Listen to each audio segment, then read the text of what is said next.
ওই যে বললাম শয়তান নেক্সট তো ধোকা দেয়, মনে হবে যে আমি তো সরাসরি কোরআন সুন্নাহ ফলো করি, আদতে আপনি কোরআন সুন্নাহই ফলো করছেন না। আদতে আপনি কোরআন সুন্নাহর কিছুই ফলো করতে পারবেন না, বা ফলো করলেও আংশিক পারবেন, আংশিকটা পারবেন না।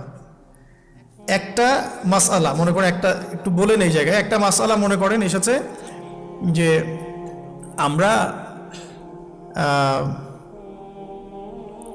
বর্তমান অর্থ ব্যবস্থায় আমরা কিভাবে আমাদের ব্যাংকিং সিস্টেমটা সাজাবো, ধরেন একটা মাসআলা এসেছে। এখন এই বিষয়ে যদি আমরা ইকোনমিক্সের উপর দক্ষ ওলামায়ে কেরামদের শরণাপন্ন না হই, আমরা কি অ্যান্সার নিতে পারবো? আমি কি পারবো উত্তর দিতে? আপনি কি পারবেন? যে কোরআন এবং সুন্নাহ গবেষণা করেছেন এবং যার কাছে অর্থনীতির জ্ঞান আছে, ওই রকম মুহাক্কিক কোনো আলেম আপনাকে বলতে পারবে এখন আমাদের কি করা দরকার। এই জিনিসটাই যদি আমরা বাংলাদেশের সংবিধান সম্পর্কে জানতে চাই, আমাদেরকে আইনজীবীর কাছে যেতে হবে। আমরা যদি রোগ নির্ণয় করতে চাই, ডক্টরের কাছে যেতে হবে। এখানকার ইঞ্জিনিয়ারিং যা পড়ানো হয় আমি কি সেটা বলতে পারবো?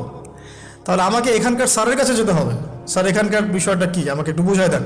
তখন তিনি তার জ্ঞান থেকে এবং তার জ্ঞানের সোর্স থেকে ঘেটে ঘেটে আমার জন্য কিছু সমাধান বের করে দিবেন, আমি তো সেটা ফলো করব।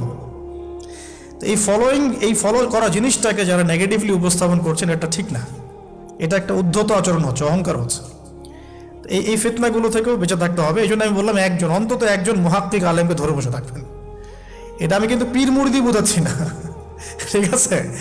আমি বোঝাচ্ছি যে আপনি মানুষের সহবতে থাকবেন, পরামর্শ ভিত্তিক, যে কোনো একজন হকপন্থী আলেম।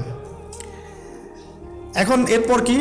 এরপরে আপনি পড়াশোনা চালিয়ে গেলেন, আলেম আপনার কাছে পরিচিত আছেন, আপনি টাচে আছেন, পড়াশোনা করছেন, কোরআন হাদিস মোতালা করছেন, মাশাআল্লাহ দ্বীনের জ্ঞান অর্জন করছেন। এখন আপনি আপনার সাধ্যমতো দাওয়াতি কাজ করবেন।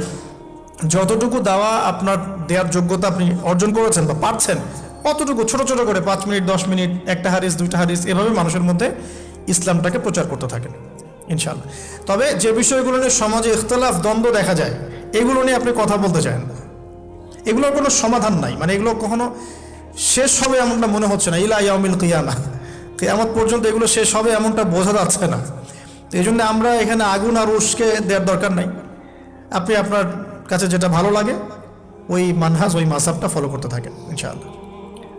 সাহাবীর যুগ থেকে এরকম ইখতিলাফ কিন্তু ছিল, তাই বলে কেউ কাউকে তারা এরকম তুই কাফের হয়ে গেছিস এরকম কখনো কথা কেউ বলে নাই, যেটা আমাদের পান থেকে চুন খসলে মানুষ বলে দেয়।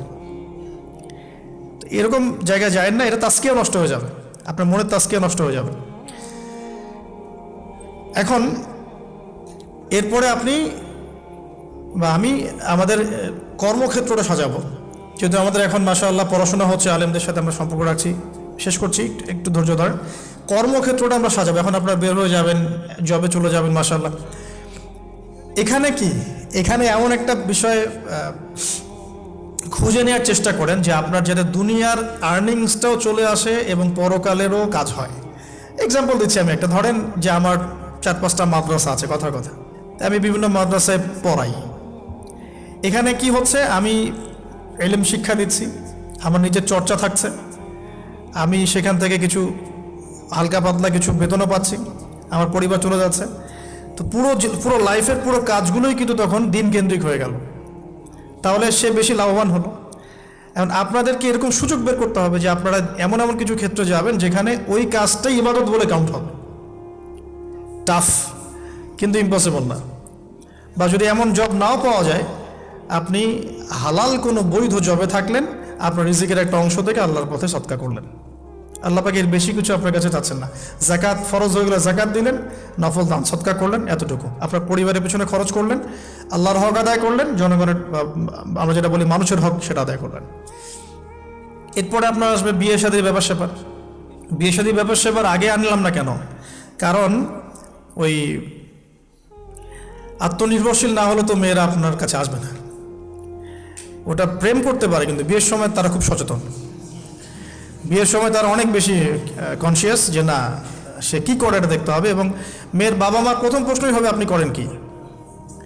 আপনি সুফি মানুষ, মনে করেন আপনি হচ্ছেন কি বলবো, যে আপনি হচ্ছেন মুহাদ্দিস, আপনি মুফতি, আপনি হচ্ছেন মুফাসসিরে কোরআন, কোনো দাম নাই।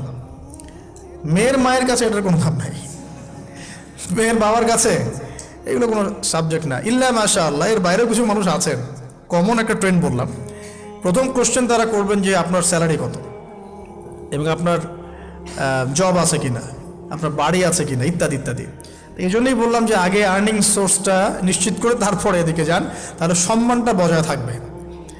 আত্মসম্মান ছেলেদের একবার নষ্ট হয়ে গেল তার ফিরে আসে না। আমরা যখন নিচের হাত হই তখন আমাদের আত্মসম্মান বলে কিছু থাকে না।